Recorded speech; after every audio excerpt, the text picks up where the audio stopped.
Bonjour à tous, alors aujourd'hui une vidéo très rapide juste pour vous montrer un petit peu les réglages à faire pour le guide parallèle de la Metabo HC260. C'est exactement les mêmes réglages pour la Lurem qui porte exactement la même référence. Dans pas mal de vidéos, on s'aperçoit que beaucoup d'utilisateurs rencontrent le problème du guide parallèle qui a vraiment du mal à se régler à 90. Qui fait que du coup ils n'osent plus y toucher une fois qu'ils ont enfin réussi à le régler. Je vous avoue qu'au début, avant d'avoir trouvé ce qu'il fallait faire, je m'arrachais un petit peu les cheveux. Et donc on se pose la question si on a bien fait d'acheter cette machine.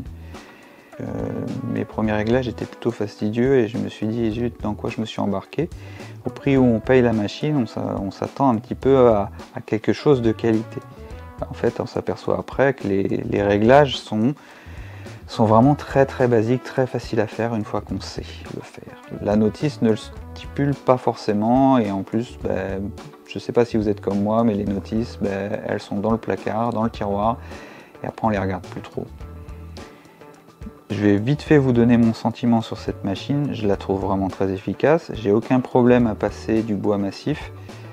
Le seul défaut que je vais pouvoir trouver à cette machine, c'est l'inconfort qui est donné à passer du mode dégauchisseuse au mode raboteuse. Alors il faut ôter le guide parallèle, il faut ôter la table de sortie qui est ici, il faut descendre la table élévatrice de la raboteuse pour sortir le capot d'aspiration qui lui viendra au-dessus une fois qu'on aura basculé ce capot là. Donc ça fait beaucoup de choses à faire, ça va très vite à faire. Mais si on a oublié de passer quelques morceaux de bois au mode dégauchissage, c'est vraiment handicapant parce qu'il faut tout remonter, on perd ses réglages.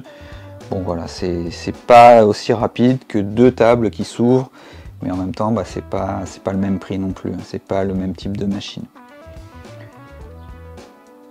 C'est le seul défaut vraiment que j'ai pu trouver. J'avais évidemment le guide parallèle qui me posait défaut, mais je vais vous montrer tout de suite comment le régler.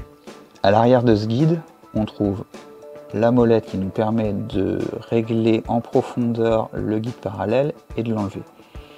Une molette qui nous permet justement de stabiliser le guide parallèle en fonction de l'angle qu'on veut lui donner. 90 ou 45, mais on peut mettre l'angle qu'on veut. 90 et 45 étant les angles les plus utilisés, on va dire. On s'aperçoit ici qu'il y a deux vis écrous avec leur contre-écrou. Ils sont pas là pour rien. D'office, de réglage d'usine, pour mon cas en tout cas, les vis écrous étaient beaucoup trop sortis.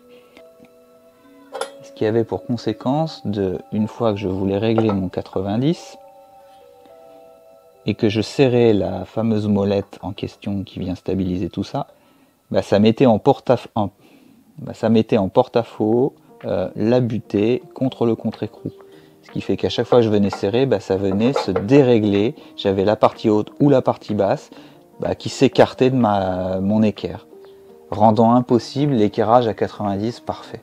Une fois qu'on a compris que ces vis écrous étaient nos amis, on a tout gagné. Il suffit simplement de venir bien régler en fonction de notre équerre. On verrouille le tout avec le contre-écrou et on n'y touche absolument plus.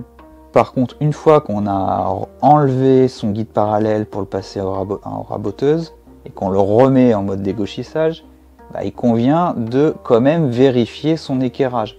N'importe quelle machine, aussi parfaite soit-elle, on va venir quand même vérifier son équerrage avec une équerre, mais ça prend vraiment 2 secondes à faire.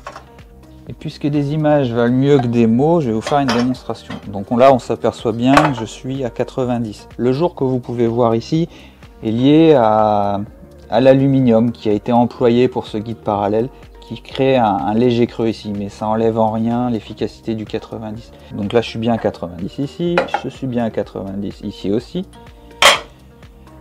J'enlève mon guide parallèle. On imagine que je repasse en mode dégauchisseuse, je remets mon guide parallèle.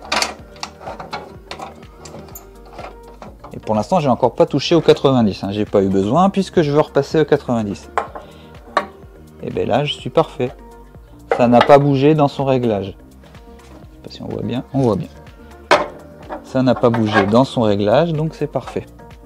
Maintenant, je décide de changer mon angle et je veux le passer à un autre angle différent. On va pas aller jusqu'à 45, puisque de toute façon, le principe reste le même. Là, je décide de le mettre à autre chose.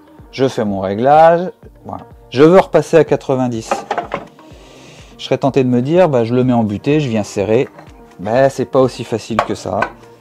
Et puisque là, j'ai un léger jour en bas, ce qui fait que mon équerrage n'est pas bon. Donc, ce qu'on fait, on desserre, on met son équerre contre son guide parallèle, on vient serrer. Et là, je suis nickel. Je suis nickel à l'avant, je suis nickel à l'arrière. Voilà. Chose qui n'était pas possible tant que cette fameuse vis écrou contre écrou n'était pas forcément bien réglée. Une fois que c'est bien réglé, vous n'y touchez plus. Je vais vous montrer aussi le réglage à 45.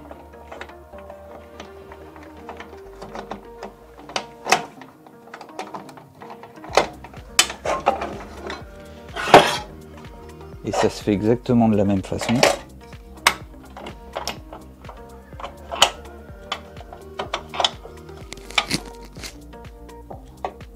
Voilà. Donc là, pile poil, je suis bien à 45.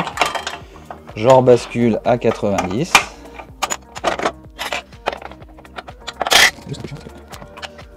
Je rebascule à 90.